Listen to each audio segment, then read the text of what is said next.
Dari sisi yang lain teman-teman sekalian, juga Nabi SAW menganjurkan kita untuk melawan penyakit itu.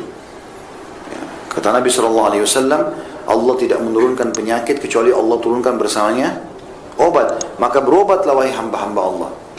Artinya berobat untuk apa? Untuk jadi sehat, gitu ya. Jangan kau biarkan penyakit di badanmu, obati. Kata Nabi SAW, tidak ada penyakit yang Allah turunkan kecuali Allah turunkan bersamanya kesembuhan. Maka berobatlah, ikhtiar, cari. Lalu kata Nabi SAW dalam hadis yang lain, sesungguhnya kesembuhan terdapat dalam 3 jenis obat, ya. Madu, kemudian sayapan bekam, ya. Kemudian kai. Kai itu menggunakan besi panas yang disentuhkan di tubuh. Tapi Nabi SAW mengatakan, cuma aku melarang umatku menggunakan kai. Riwayat lain dikatakan, jadikan kai pengobatan terakhir kalian. Karena biasanya orang kalau pakai kai itu jadi ketagihan. Misalnya sering sakit kepala nih, dia besi dipanasin, dikagetin aja kepalanya, disentuhin, dikagetin. Ini biasanya obat paling efektif kalau orang stroke, ya. Namanya kai. Atau ada orang luka dan tidak sembuh-sembuh lukanya, biasanya di kai. Seperti Nabi SAW pernah mengkai sendiri, beliau panaskan besi, kemudian beliau tempelkan di dadanya Sa'ad bin Mu'ad radhiyallahu anhu yang mati syahid, yang terbunuh kena anak panah yang terlepas dari pasukan Ahzab. Itu beliau sendiri yang mengkai supaya darahnya Sa'ad berhenti, gitu kan. Tapi di sini teman-teman, masalah madu disebutkan. Maka usahakan jangan lewatkan sehari kecuali konsumsi madu walaupun 1 sendok. Itu niatkan untuk menjaga kesehatan dan menjalankan sunnah Nabi SAW. Setiap hari 1 sendok madu. Dan cari madu yang asli, ya. Tidak apa-apa, karena madu asli itu memang lebih mahal, tetapi 1 sendoknya manfaatnya mungkin sama dengan 1 botol madu palsu atau 2 botol. Jadi jangan cuma lihat harganya saja. Tapi ini kesehatan. Kata Nabi SAW, kesembuhan di situ. Kata sebagian ulama hadis, yang dimaksud kesembuhan adalah kalian tidak kena penyakit. Kalau belum kena penyakit, kalau ada penyakit bisa sembuh. Jadi dia juga bisa, ya, untuk stamina badan sehingga tubuh kita sehat. Baik, kemudian juga ada hadis Nabi SAW. Masalah madu ini penting. Kemudian masalah bekam penting teman-teman sekalian. Yang paling afdal kalau untuk jaga kesehatan sebulan sekali. Yang paling afdal sebulan sekali. Dan tepatnya tanggal 17, 19 dan 21. Tapi boleh tanggal berapa saja. Kalau memang kita sedang menghadapi penyakit, ya, sedang menghadapi penyakit. Dan ini perlu didalami, belajar. Baik otodidak ataupun langsung praktek. Kalau ada pelatihan-pelatihan ikutin, ya. Saya sendiri bekam diri saya di rumah. Saya bekam sendiri, ya.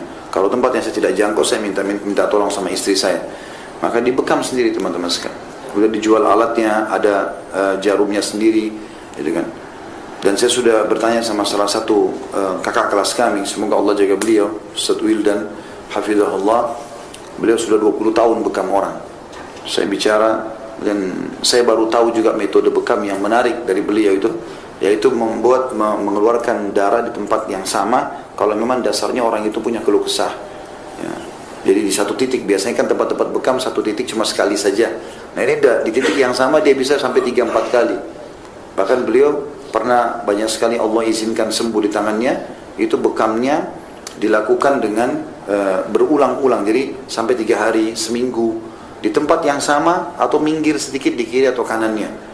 Dan subhanallah banyak orang mau operasi nggak jadi, ya. Dan ini teman-teman, karena kendala orang penyakitnya di darahnya. Kalau dikeluarkan itu kebaikan. Dan kata Nabi SAW, ini penting, garis bawahi hadis ini. Kata Nabi SAW, waktu saya sedang mi'raj ke langit, tidak ada satupun malaikat yang saya temui kecuali mewasiatkan saya agar menyuruh umat saya untuk bekam. Semua malaikat suruh bekam. Perintah dari Allah SWT. Maka harus belajar ini, ya.